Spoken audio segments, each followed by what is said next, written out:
नमस्कार, दृष्टि पीसीएस के यूट्यूब चैनल पे आपका स्वागत है। मेरा नाम है संजूर और आज हम चर्चा करेंगे एमपीपीएससी 2019 के प्रीवियस ईयर क्वेश्चंस पे। तो जैसा कि आपको पता है कि ये आज एपिसोड नंबर 4 है, ठीक है।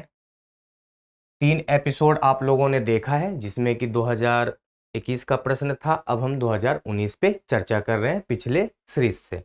मतलब इसके जो पहले वाला सीरीज था एपिसोड नंबर 3, उसमें भी हम 2019 के कुछ प्रश्नों पे चर्चा किए थे। आज भी हम एपिसोड नंबर 4 में 2019 के ही प्रश्नों पे चर्चा करेंगे।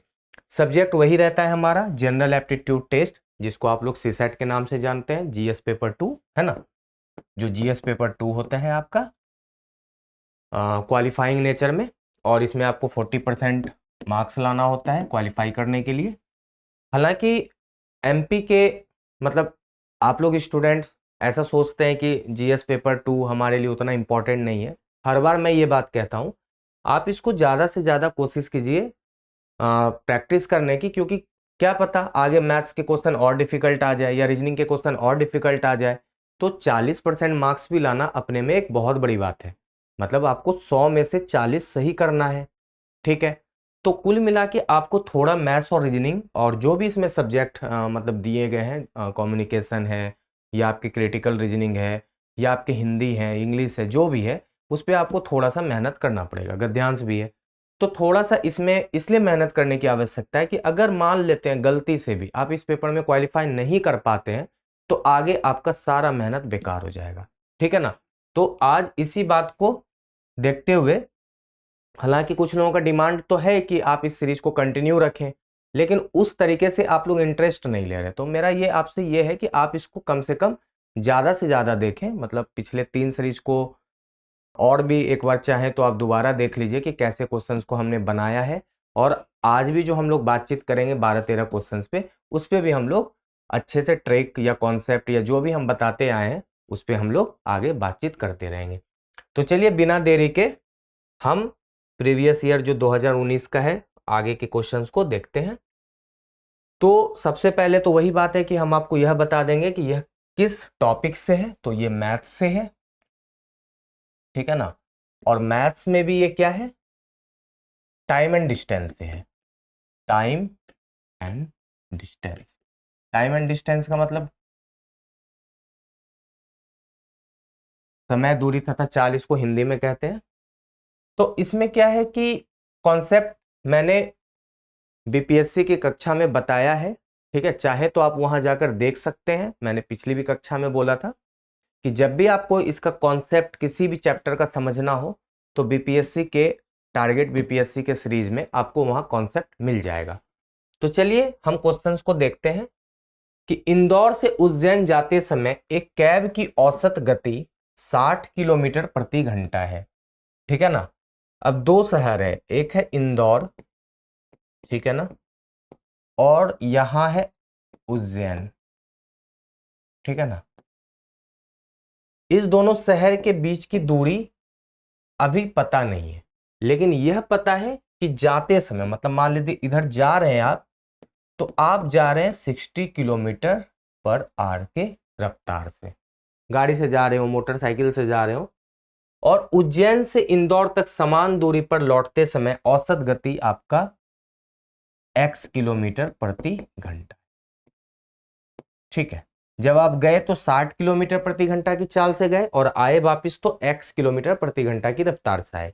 x कोई मतलब दूरी, मतलब ये आपका कोई चाल नहीं है, ये मतलब पता नहीं है, मतलब आपको यही तो बताना है। यदि पूरी यात्रा में कैब की औसत गति जो है ना वो 48 किलोमीटर प्रति घंटा है तो x का मान ज्ञात कीजिए। अब देखिए यहाँ पे औसत गति एक वर्ड यूज हुआ है, ठीक है ना, जिसको इंग्लिश में हम लोग बोलते हैं एवरेज स्पीड। तो एवरेज स्पीड एक्चुअल में होता क्या है? देखिए वैसे तो अगर एवरेज की बात करें तो यही होता है ना कि जो भी डेटा दिया रहता है उस सारे डेटा को जोड़ के और उस डेटा में कितनी संख्या है मतलब उससे उसको डिवाइड करते हैं, यही तो होता है। तो अगर मान लेते हैं कि 2 चाल का मुझे औसत ज्ञात करना है तो क्या फंडा होना चाहिए, यही कि दोनों चाल को जोड़ के 2 से डिवाइड कर दीजिए तो औसत निकल जाएगा।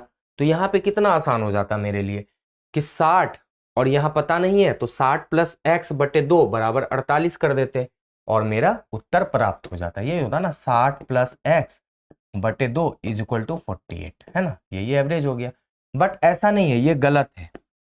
यहाँ पे थोड़ा सा ना एवरेज स्पीड का ना कॉन्सेप्ट थोड़ा सा अलग है। यहाँ पे क्या होता है ना कि एवरेज स्पीड आपके डिस्टेंस पे वेरी करता है, क्योंकि यहां तो चलिए सेम डिस्टेंस है, जितना आप गए हैं उतने ही वापिस आए हैं। लेकिन कई बार होगा कि आप इंदौर से उज्जैन जाएंगे, उज्जैन से मान लीजिए और भी एमपी में कोई जगह होगा वहां चले गए, तो डिस्टेंस अलग हो जाएगा, स्पीड अलग हो जाएगा, तब औसत चाल निकालेंगे ना तो औसत चाल निकालने में अंतर आ जाएगा। तो अगर समान डिस्टेंस होना तो एवरेज स्पीड दो चाल के सेंस में, मतलब अगर आप गए हैं और फिर आप वापिस आ रहे हैं उतना ही डिस्टेंस और सिर्फ दो ही चाल की बात हो, तो इसका फॉर्मूला आता है 2 गुना एक्स गुना वाई बटे एक्स प्लस वाई। ठीक है, अब पूछेंगे एक्स और वाई क्या है, तो एक्स है हमारा पहली चाल और वाई हमारा दूसरी चाल। अब कुछ भी मान ले, पहली इसको माने या दूसरी इसको माने, तो जल्दी जनरली हम पहले जाते हैं तभी तो वापिस आते हैं, तो पहली चाल हम इसको मान लेते हैं और दूसरी चाल इसको मान लेते हैं। एवरेज स्पीड यहाँ पे दिया हुआ है मेरा, तो अब इस पे पुट कर दीजिए, तो हम लिख सकते हैं ना 48 बराबर 2 इंटू एक्स पहली चाल है 60 और वाई मेरा दूसरी चाल कितना है, एक्स दिया हुआ है तो एक्स लिख देते हैं और बटे एक्स प्लस 60, ये तो हो जाएगा ना मेरा। ठीक है ना। अब इसको जब हम सॉल्व करेंगे तो देखिए, तो ये हो जाएगा 48x प्लस 48 इंटू 60, यही तो होगा ना, और यहां हो जाएगा 120x। ठीक है, जब आप इसको सॉल्व करेंगे तो देखिए 48 उधर चला जाएगा, तो हम कह सकते हैं ना 48 गुना 60 बराबर 120 माइनस 48। ठीक है, अब देख लीजिए आराम से, जब आप इसको सॉल्व करेंगे तो देखिए 120 में अगर आप 48 घटा देते हैं तो ये हो जाएगा 10 में 8 गया 2 और 11 में 4 गया 7, मतलब 72x की वैल्यू आपके पास हो गई 48 गुना 60, यही है ना। ठीक है, अब हम अगर इसको सॉल्व करें फर्दर तो x की वैल्यू देखिए आराम से आप निकाल लेंगे ना, 48 गुना 60 और आपका नीचे क्या हो जाएगा 72। अब आप इसको आराम से कटा सकते हैं, बहुत इजीली कट जाएगा। देखिए 12 6 के 72, 12 पंचे 60, 6 8 48 और 8 गुना 5 इज इक्वल टू हो जाएगा 40 किलोमीटर प्रति घंटा, 40 km पर आवर। यही आपका x की वैल्यू है, या यह कह सकते हैं कि वापसी में चाल। ठीक है ना, तो मेरा उत्तर 40 किलोमीटर प्रति घंटा हो गया। बस आपको ये फॉर्मूला याद रखना है, एवरेज स्पीड बराबर, ठीक है ना, ये फॉर्मूला बहुत इंपॉर्टेंट है, 2 into x into y upon x plus y. X और वाई है पहली और दूसरी चाल, लेकिन ध्यान रहे ये तीन चाल में काम नहीं करेगा। और एक बात और भी ध्यान रखिए कि डिस्टेंस भी सेम होना चाहिए।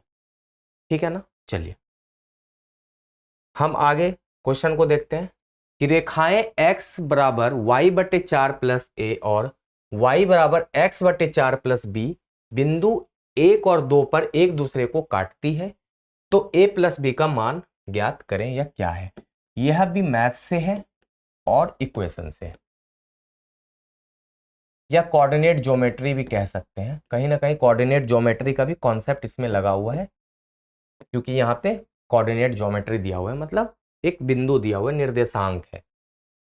तो दो रेखा है, मान लेते हैं एक रेखा ये है और एक रेखा ये है, ये रेखा है हमारा x और ये रेखा है हमारा y। तो इस रेखा का जो इक्वेशन है ना x का, ये है हमारा x is equal to y बटे 4 प्लस ए, और जो y की वैल्यू है ना, y रेखा का जो इक्वेशन है वो है हमारा x बटे 4, मतलब y is equal to x बटे 4 प्लस बी, यही हमारा इक्वेशन। और ये जो है ना, ये एक दूसरे को 1 और 2 पे काटती है। ठीक है ना, यही है हमारा एक तरह से कॉन्सेप्ट। तो हमको बता देना है a प्लस बी का मान। तो देखिए ये जो 1 और 2 है ना, ये बेसिकली x और y होता है, पता है ना आपको, आप पढ़े होंगे कोऑर्डिनेट ज्योमेट्री में। तो यहाँ पे x की वैल्यू 1 और y की वैल्यू 2 है, एक तरह से आप ये समझ लें। ठीक है ना, अब कुछ भी ना करें, आप आराम से इसको पुट कर दें। अब देखिए ये इक्वेशन क्या है, x बराबर y बटे 4 अब प्लस a। तो देखिए x की वैल्यू आपका क्या है 1 और y की वैल्यू क्या है 2, तो 1 बराबर 2 बटे 4 प्लस a, 2 बटे 4 कट गया तो आ गया 1 बटे 2।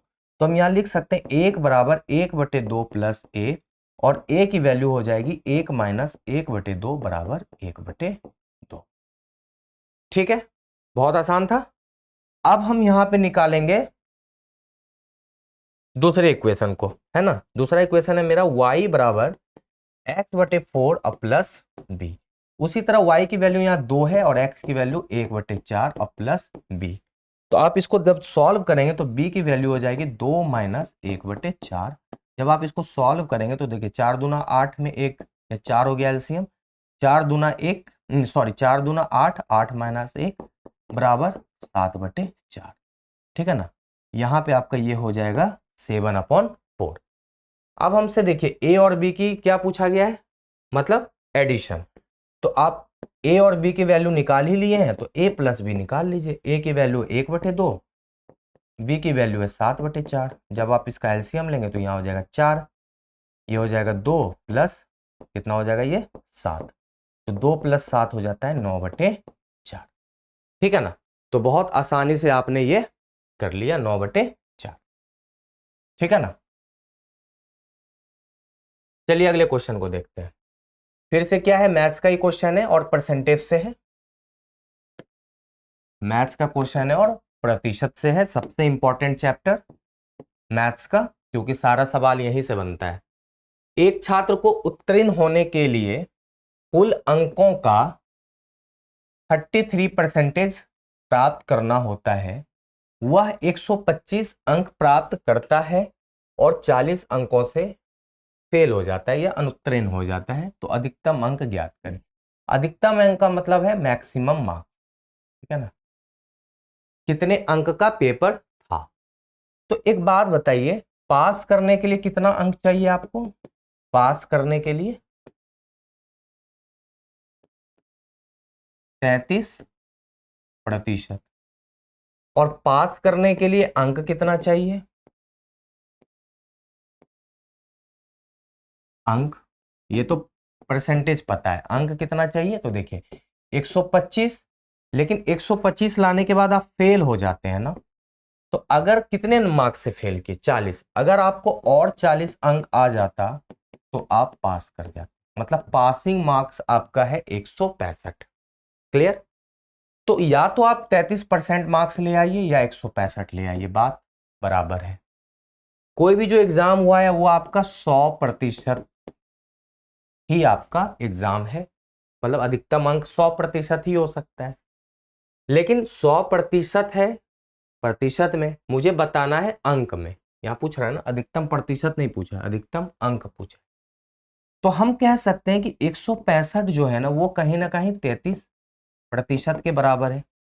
कोई दिक्कत, हमको निकालना है 100% का मान, और यही मेरा हो जाएगा अधिकतम अंक।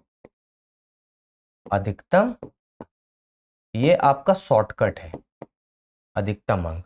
जब इसको कटाएंगे तो देखिए 33 से 5 बार में कट गया, और 5 गुना 100, ये परसेंटेज कट ही जाता है, 5 गुना 100 बराबर 500, मतलब 500 अंक का हमारा पेपर था जिसमें कि 33% मार्क्स आना चाहिए। अगर आप सपोज करें इसको डिटेल में बनाने की कोशिश करते तो पता है क्या होता, आप लिखते कि माना अधिकतम अंक x है, फिर आप लिखते प्रश्नानुसार अकॉर्डिंग टू क्वेश्चन x का 33% ही हमारा है 125 अब प्लस 40।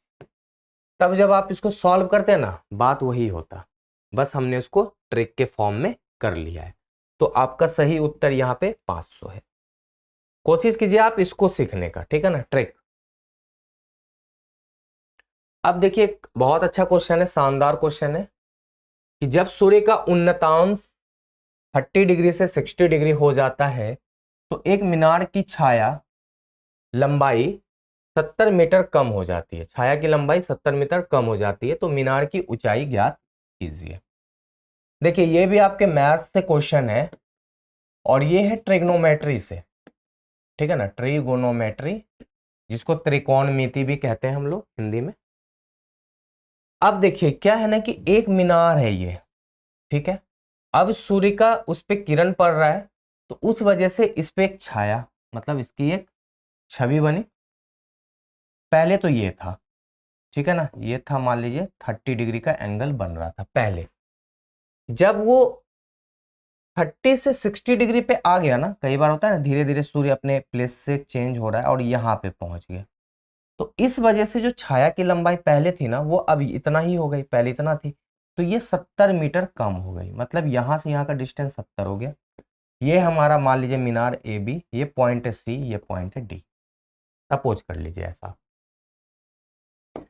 तो हम कह सकते हैं, मान लेते हैं ये मीनार की ऊंचाई है h और ये डिस्टेंस BC को हम मान लेते हैं x। कोई दिक्कत आप लोगों को होना नहीं चाहिए। अब देखिए आप मजे मजे में बना लेंगे। सबसे पहले हम क्या करेंगे ना, इस ट्राइंगल को देखते हैं, ये राइट एंगल ट्राइंगल है ABC। हम लिखेंगे ट्राइंगल त्रिभुज ABC में, तो हम कह सकते हैं ना tan कितना है 60, है ना। tan 60 बराबर क्या हो जाएगा मेरा, tan का फॉर्मूला क्या होता है AB बटे BC, P by B, AB बटे BC, और AB हमारा कितना है h और BC कितना है x। tan 60 की वैल्यू होती है √3, तो हम लोग कह सकते हैं √3 बराबर h बटे x, और इस तरह मेरा h का जो मान है ना वो हो जाएगा √3x। ये हमारा हो गया इक्वेशन 1। फिर हम बात करते हैं ट्राइंगल ABD में, है ना, त्रिभुज ABD में। अगर इसकी बात करें तो यहां फिर से हो जाएगा tan 30, ठीक है ना, क्योंकि ये एंगल अब 30 है ना, ये यहाँ tan 30 बराबर AB बटे BD, AB बटे BD। अच्छा एक बात बताइए, AB का मान तो आपको पता है h, लेकिन BD का मान क्या हो जाएगा, x प्लस 70 हो जाएगा ना, x प्लस 70। अब tan 30 का मान आप लोगों को पता है 1 बटे √3, और ये हो जाएगा h बटे x प्लस 70, ठीक है। तो अब इसको हम इधर लिखते हैं, ठीक है, थोड़ा सा इधर लिख देते हैं। ये मेरा हो जाएगा √3h बराबर x प्लस 70, है ना, क्रॉस मल्टीप्लीकेशन कर लिए, h का मान हम निकाल लिए यहाँ पे, तो आ गया x प्लस 70 √3। ये हो जाएगा मेरा इक्वेशन नंबर 2। अब यहाँ देख रहे हैं, यहाँ भी h का मान है और यहाँ भी h का मान है, तो कहीं ना कहीं ये दोनों मान बराबर है ना, तो हम यहाँ लिख सकते हैं कंपेयर करने के बाद √3x इज इक्वल टू, है ना, √3x is equal to x plus 70 upon √3, x plus 70 upon √3। अब देखिए क्रॉस मल्टीप्लीकेशन कीजिए, √3 into √3 3x is equal to x plus 70, 3x में x जाएगा तो हो जाएगा मेरा 2x इज इक्वल टू 70, और x का मान हो जाएगा 70 अपॉन 2, मतलब 35 मीटर। तो 35 मीटर क्या आया मेरा BC का मान। लेकिन हमसे पूछा गया है मीनार की ऊंचाई, हमसे क्या पूछा गया है, मीनार की ऊंचाई। तो मीनार की ऊंचाई h है, तो किसी भी इक्वेशन पे आप रख दीजिए, वहां तो थोड़ा सा डिफिकल्ट है मामला, यहां रख देते हैं। तो मीनार की ऊंचाई h बराबर होता है √3 इंटू एक्स। देखिए √3 का मान होता है 1.732 इंटू 35। जब आप इसको गुना करेंगे ना, तो ये कितना आएगा लगभग, देखिए 35 हो नहीं सकता, 140 हो नहीं सकता, 20 हो नहीं सकता, पता है ना, क्योंकि 35 से आप गुना कर रहे हैं आगे, तो 20 कहाँ से होगा, और 35 से गुना कर रहे हैं तो 35 तो होना नहीं है। 140 बहुत ज्यादा हो जाता है, क्योंकि 35 गुना 4 बराबर 140 होता है। तो कुल मिला के आपका जो उत्तर होगा ना, वो 60.6 मीटर होगा। देखिए कैलकुलेशन करने से बच गए, हालांकि करेंगे तो यही आएगा, लेकिन ऑप्शन में मिल गया तो हम क्यों दिमाग लगाएं। तो मेरा आंसर हो गया 60.6 मीटर, ठीक है। तो यही है हमारा उत्तर। चलिए अगले क्वेश्चन को देखते हैं। यदि एक विक्रेता किसी वस्तु का विक्रय मूल्य, ठीक है ना, किसी वस्तु का विक्रय मूल्य मतलब सेलिंग प्राइस 400 रुपए से घटाकर 380 रुपए कर देता है, तो उसकी हानि 2% बढ़ जाती है, तो वस्तु का क्रय मूल्य मतलब कॉस्ट प्राइस क्या होगा? एक तो दुकानदार ऑलरेडी बेचारा लॉस में था, उसका जो सामान था वो बिक नहीं रहा होगा, ठीक है ना, तो उसने सोचा चलो और कुछ कम कर देते शायद बिक जाए, तो उसने 400 से मूल्य को एक 380 कर दिया कि चलो अब ले लो। 400 में भी बेच के वो घाटा में ही जी रहा था, 380 में और घाटा हो गया। तो जो 380 में बेचा ना, तो उसके कारण इसको 2% का और घाटा हो गया। और घाटा का मतलब पहले मान लीजिए 10 हो रहा होगा तो अब 12 होने लगा, अगर मान लेते हैं पहले 20 हो रहा होगा तो 22 होने लगा। मैं कोई परफेक्ट डेटा नहीं बता रहा आपको, x हो रहा होगा तो x+2 हो गया, ऐसे सोच लीजिए। तो यहां देख रहे हैं कि 2% का घाटा किस वजह से हुआ? इसकी वजह से, मतलब 20 की वजह से। मतलब अगर 20 रुपए का घाटा है ना, तो वो कहीं ना कहीं 2% के बराबर है। ऐसे समझ सकते हैं ना कि 20 रुपए का जो घाटा है ना, वो कहीं ना कहीं 2% के बराबर है। तो हम लोग लिख सकते हैं कि 20 की जो वैल्यू है ना, वो 2% के बराबर है। तो वस्तु का क्रय मूल्य है, तो हम जो सेंस है ये प्रतिशत का ना, ये कहीं ना कहीं 100 दर्शाता है ना, तो हम कह सकते हैं कि यहाँ पे सीपी कहीं ना कहीं 100% के बराबर है। कॉस्ट प्राइस 100%, ठीक है ना, वहीं से तो हम लोग कहीं भी आगे बात करते हैं, 100% से ही तो प्रॉफिट होता है, तो 100 में 20 जोड़ते हैं, या जितना लाभ होता है या कम होता है या घाटा होता है तो घटा देते हैं। तो 100% की वैल्यू आप निकाल लीजिए। तो देखिए 2 से आराम आराम से 10 बार में कट गया, यहाँ प्रतिशत है ये कट ही जाएगा, तो 10 गुना 100 हो जाता है रुपीज 1000 रुपये। मतलब 1000 रुपये जो है ना इसका कॉस्ट प्राइस था, ठीक है ना, और उसने 400 रुपये से घटाकर 380 रुपये करता है, तो सोचिए कितना लॉस झेल रहा है वो, ठीक है ना। तो बेचारा 1000 रुपये में वस्तु को खरीद के लाया था, 400 में बेच रहा था, और भी कम कर दिया 380 में, सोचिए उसकी तो मतलब बहुत नुकसान में होगा बेचारा। तो चलिए कोई बात नहीं, मुझे तो क्वेश्चन से मतलब है और मेरा उत्तर आ जाना चाहिए सही। तो कुल मिला के मेरा सही उत्तर क्या हो गया? 1000 रुपये। ठीक है, बहुत आसान ट्रिक से बता दिया। देखिए ये भी बहुत अच्छा क्वेश्चन है कि यदि 10 आदमी या 20 लड़के, देखिए यहाँ पे या वर्ड और वॉर वर्ड, ये दो चीज यहाँ पे ना आपको बहुत दिखेगा, और दोनों में कंफ्यूज नहीं होना है, दोनों अलग चीज है। या का मतलब क्या है कि या तो वो या तो वो, या का मतलब है कि ऑप्शन, या तो 10 व्यक्ति आ जाए या 20 लड़के आ जाए। 20 दिन में 260 चटाई बना सकते हैं, तो ऐसा मत सोचिए कि 10 आदमी और 20 लड़के मिलके बना रहे हैं 260 चटाई, नहीं, या तो 10 आदमी या 20 लड़के 260 चटाई बनाते हैं 20 दिन के समय लेके।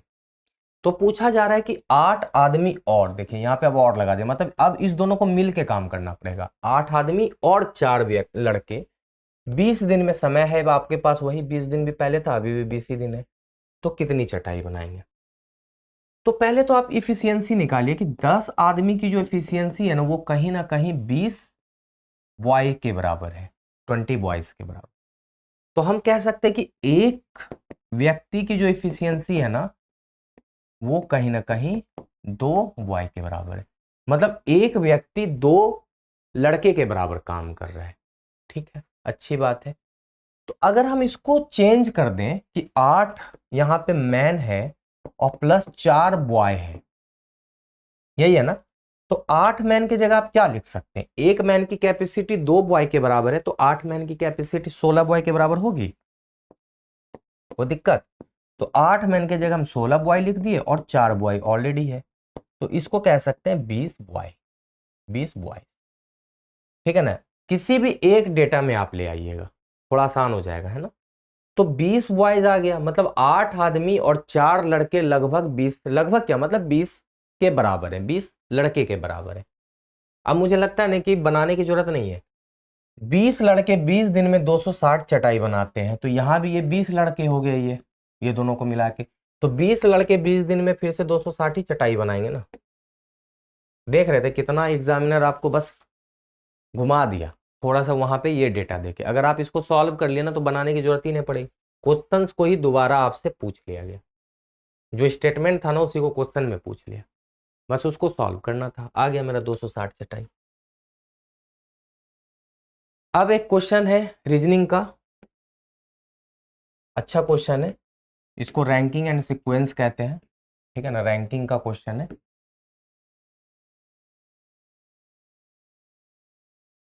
एक कक्षा में, एक क्लास में अश्विन जो है ना वो ज्ञात करता है, वो देखता है कि उससे बेहतर प्रदर्शन करने वाले जो छात्रों की संख्या है ना, मतलब उससे जो अच्छा कर रहे होंगे, और उससे खराब प्रदर्शन करने वाले छात्रों की संख्या से 3 गुना है। मतलब अच्छे जो कर रहे हैं ना वो खराब से 3 गुना है। तो और यदि अश्विन का स्थान 61 है, मतलब अश्विन का जो रैंक है ना वो 61 नंबर पे आता है, तो कक्षा में विद्यार्थियों की कुल संख्या ज्ञात कीजिए। मान लेते हैं कि ऐसे सोच लीजिए कि एक लाइन है, अश्विन यहां पे लाई कर रहा है और इसका जो रैंक है ना वो 61 है। ठीक है, रैंक क्या है, 61 है। तो जाहिर सी बात है इससे पीछे कितने लोग होंगे, 60, तभी तो ये 61 नंबर पे है। ये तो बहुत आसानी से आप बता दिए। और सपोज कर लेते हैं कि अश्विन के बाद जो रैंक है ना, मतलब जितने बच्चे खराब रैंक में हैं अश्विन के बाद, वो x है, ऐसा सोच लीजिए। तो ये इसका 3 गुना अच्छे लोग हैं तो 3x है। देखिए बहुत अच्छे से बता देंगे आपको। तो 3x अच्छे लोग हैं, x इसके बाद वाले खराब वाले लोग हैं, जो खराब रैंक है, खराब लोग नहीं सॉरी, खराब रैंक वाले लोग हैं, ठीक है ना, या बेहतर प्रदर्शन नहीं करने वाले लोग हैं। तो 3x की ही वैल्यू कहीं ना कहीं 60 के बराबर है ना, कह सकते हैं ना। तो हम यहाँ लिख सकते हैं, यहाँ लिखते हैं कि 3x की वैल्यू जो है वो 60 के बराबर है, तो x की वैल्यू हो जाएगी 60/3, इट मीन्स 20, मतलब 20। तो x की वैल्यू यहाँ कितनी हो जाएगी, 20। ऑलरेडी यहाँ आपने 60 लिख दिया है, तो 60 ये और 20 वो, तो कितना स्टूडेंट हो गया टोटल, 60 और प्लस 20 80। लेकिन ध्यान रहे 80 तो आपने लिखा है अश्विन को छोड़ के, अश्विन तो यहाँ पे बेचारा अभी खड़ा है, आपने अश्विन से पहले और अश्विन से बाद के लोगों को लिया, तो अश्विन को भी तो काउंट कीजिए, तो एक अश्विन को भी जोड़िए इसमें, तो टोटल कितना हो गया, 81। मतलब पूरी कक्षा में 81 छात्र, जिसमें कि 60 अश्विन से अच्छे रैंक पे थे और 20 अश्विन से खराब रैंक पे थे, ठीक है ना, या बेहतर रैंक पे नहीं थे। कुल मिला के मेरा उत्तर 81 हो गया। तो चलिए अगले क्वेश्चन को देखते हैं। एक्स वाई तथा जेड का मान ज्ञात कीजिए। ये रीजनिंग से क्वेश्चन है और ये मिसिंग नंबर से। इस क्वेश्चन में क्या है कि ज्यादा आप इसमें कॉन्सेप्ट यूज ना करेंगे, बहुत आसान सा क्वेश्चन है। सबसे पहले आपको डेटा यहां लिख देते हैं, शायद विजिबल नहीं होगा।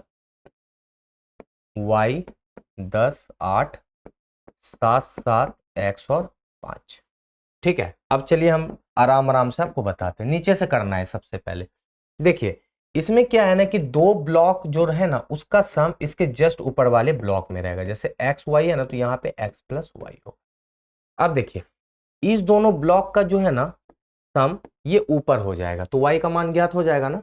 तो 7 और 7 क्या हो जाएगा मेरा, यहाँ पे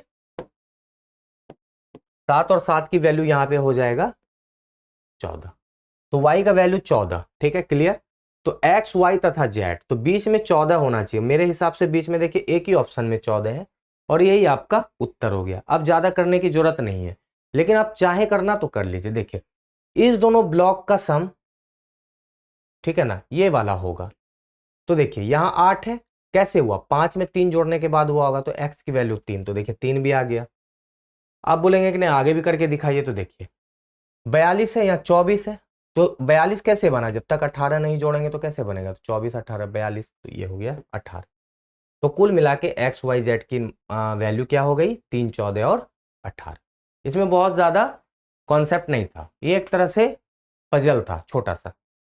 तो चलिए अगले क्वेश्चन को देखते हैं। ये क्वेश्चन आपका वही है, लॉजिकल रीजनिंग से है। आप इसमें कितना अच्छा लॉजिक लगा सकते हैं, कितना अच्छा सोच सकते हैं।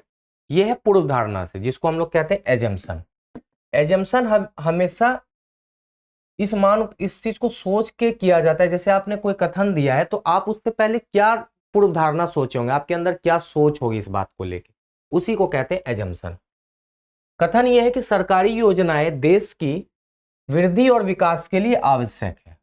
चलिए कहीं पे एक नोटिस आया कि जो सरकारी योजनाएं है ना, गवर्नमेंट स्कीम, ये हमारे देश की वृद्धि और विकास के लिए आवश्यक है या होता है।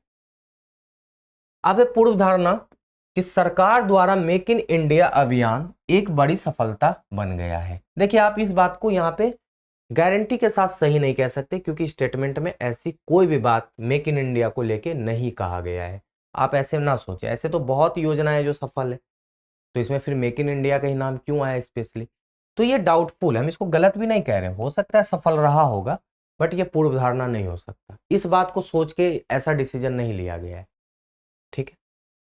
दूसरा पूर्व धारणा है कि सरकार द्वारा पहले ऐसे कोई रचनात्मक कार्यक्रम शुरू नहीं किए गए, ये भी डाउटफुल है कि हम इस बात को ये सोच के नहीं कोई ये स्टेटमेंट दिए हैं कि सरकार ऐसा कभी कार्यक्रम शुरू ही ना किया है या नहीं की है।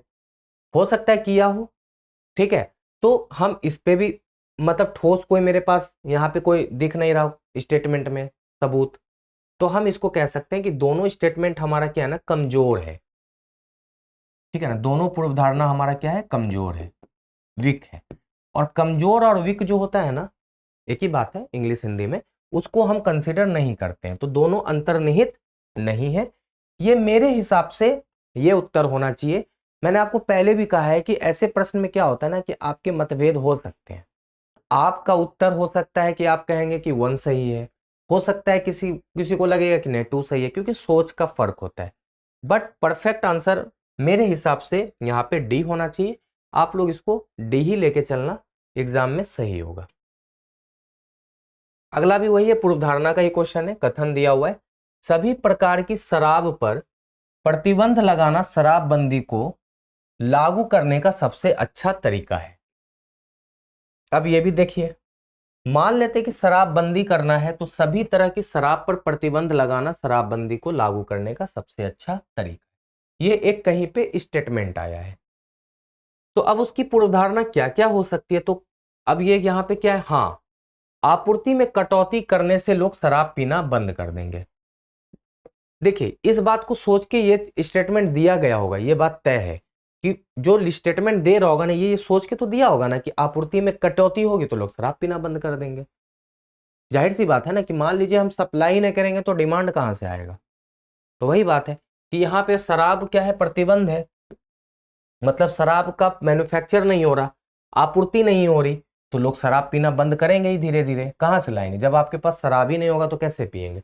सॉरी, ये सही होगा, गलत कर दिया मैंने, ये स्टेटमेंट सही मान सकते हैं पूर्व धारणा। दूसरा है कि दूसरा आदमी बोला नहीं, इससे अवैध शराब के उत्पादन और दवाओं के उपयोग में वृद्धि होगी। अब इस बात का तो कोई मतलब ही नहीं है, अवैध वर्ड कहां से आ गया? शराब के उत्पादन और दवाओं के उपयोग, ये सब तो फालतू बात है ना। ऐसा कुछ सोच के थोड़ी ये स्टेटमेंट दिया है। अगर मान लेते हैं कि ऐसा सोच ही लेता कि हम शराब बंद कर देंगे तो लोग क्या करेंगे, अवैध शराब पीने लगेंगे या नशे की दवाई लेना शुरू करेंगे, तो लोग बंद ही क्यों करेगा? तो फिर बोलेगा भाई जब अल्टरनेट ऑप्शन लोग ढूंढ ही लेगा तो पीने ही दो शराब। लोग, स्टेटमेंट इसलिए तो निकाला गया ना कि लोग शराब पीना बंद करें, शराब बंद हो जाए, ठीक है ना। और उसके बाद अगर ये सोच ही ले आप कि अरे क्या फायदा बंद करने का, लोग ऐसा तो कर ही लेंगे या दवाई खरीद ही लेंगे नशे की, तो फिर क्यों ही ले रहे हैं आप ऐसा स्टेटमेंट? तो जो स्टेटमेंट, याद रखिएगा, पूर्व धारणा में जो कथन होता है ना, वो पॉजिटिव कथन होता है, वो एक पॉजिटिव वे में सोचा गया कथन है। तो आप उसको ये ना सोचे कि बस लिख दिया है और बाद में पूर्व धारणा उसका ये भी सोच के बैठा है कि नहीं इसका तो अल्टरनेट ऑप्शन है, लोग कर ही लेंगे, तो ऐसा नहीं है। आप इस बात को माने कि ये ठोस है और ये कमजोर है, इस बात को हम नहीं मान सकते। तो इसका केवल और केवल मेरे हिसाब से फिर से 1 होना चाहिए, ठीक। आप इसको भी यही चूज करें। अंतिम क्वेश्चन है और कोडिंग डिकोडिंग का है रीजनिंग से, ठीक है। बहुत देर से कोडिंग डिकोडिंग का प्रश्न हम लोग नहीं किए थे। एक निश्चित कोड भाषा में 2, 5, 6 का अर्थ है यू आर गुड और 6, 3, 7 का अर्थ है वी आर बैड, तो और 3, 5, 8 का अर्थ है गुड एंड बैड। तो निम्न में से कौन सा उस कूट भाषा में एंड को सही ढंग से दर्शाता है? देखिए, ये जो प्रश्न है ना, आपको ये लगेगा कि अरे यार ये 256 को यू आर गुड लिख रहा है, मतलब क्या लॉजिक है? तो ऐसा कुछ नहीं है। आप चुपचाप पहले लिख लीजिए 2, 5, 6 और यहां लिख लीजिए यू आर गुड। फिर दूसरा है 6, 3, 7, इसमें भी आप लिख लीजिए वी आर बैड, जो लिख रहा है उसको लिख दीजिए। उसके बाद है 3, 5, 8, तो आप 3, 5, 8 लिखिए और इसका यहाँ पे कोड है गुड एंड बैड। अब आपसे पूछा जा रहा है कि एंड का कोड बता दीजिए। देखिए हम आपको बताते हैं, कॉमन ढूंढने की कोशिश की। देखिए यहाँ 6 है और यहाँ 6 है, ठीक है ना, ब्लैक से कर रहे हैं, ब्लैक से गोल कर दिए 6 और 6, तो इसमें भी ना देखिएगा 2 वर्ड जो है ना कॉमन दिखेगा आपको। क्या दिख रहा है, आर दिख गया, गोल कर दीजिए। अब चलिए दूसरा कलर नो लेते हैं। अब इस दोनों में कॉमन देखिए 3 3 दिख रहा है, तो इस दोनों वर्ड में भी कहीं ना कहीं 2 कॉमन वर्ड होगा। देखिए बैड और बैड है। अब देखिए और कहीं कॉमन ढूंढने की कोशिश करिए। देखिए यहां मिल गया 5, 5 है और 5 है, तो ऊपर इस दोनों में देखिए कॉमन कुछ ना कुछ होगा, गुड, ठीक है। अब देखिए यू और एंड बचा है तो अलग अलग ही दिखता है, मतलब यू का कोड 2 हो गया और यहाँ एंड का कोड 8 हो गया। क्या पूछ रहा था, एंड का, तो एंड का कोड यहाँ पे क्या हो जाएगा, 8 हो जाएगा, ठीक है ना। तो बहुत आसान तरीके से ये बन गया। तो आप इसी तरह बनाना, ऐसा क्वेश्चन आएगा। तो आज मेरा क्वेश्चन यहीं पे समाप्त हो गया। हम लोग लगभग 12 क्वेश्चन पे डिस्कशन कर चुके हैं, 12 नहीं 13 पे। तो हम अगले सीरीज में फिर यही 12-15 क्वेश्चन लेकर आएंगे। तो आप कोशिश करिएगा कि इस सीरीज को पूरा अच्छे से देखें और प्रीवियस 3 सीरीज को भी अच्छे से देखिए, प्रैक्टिस करने की कोशिश कीजिए। आपके एमपी का एग्जाम नजदीक है, ठीक है ना, तो आपको उसके लिए शुभकामनाएं। आप ज्यादा से ज्यादा मैथ रीजनिंग के क्वेश्चन को प्रैक्टिस कीजिए। यूपी के भी सीरीज को आप देख सकते हैं, वहां पे मैथ रीजनिंग के अच्छे अच्छे क्वेश्चन कराए जा रहे हैं। हो सकता है कि वहां का कॉन्सेप्ट आपको ज्यादा अच्छा लगे, क्योंकि दोनों स्टेट में थोड़ा अलग अलग लेवल का क्वेश्चन पूछा गया है, तो हो सकता है कि वहां से आप कुछ नया सीखें, यहाँ से यूपी के बच्चे नया सीख सकते हैं। तो दोनों सीरीज आपके लिए इंपॉर्टेंट है। जो भी सीसेट स्टेट पीसीएस का एग्जाम जिसमें सीसेट का पेपर होता है, वो सारे सीरीज को देख सकते हैं। तो चलिए मिलते हैं अगले सीरीज में, आज के लिए इतना ही, धन्यवाद।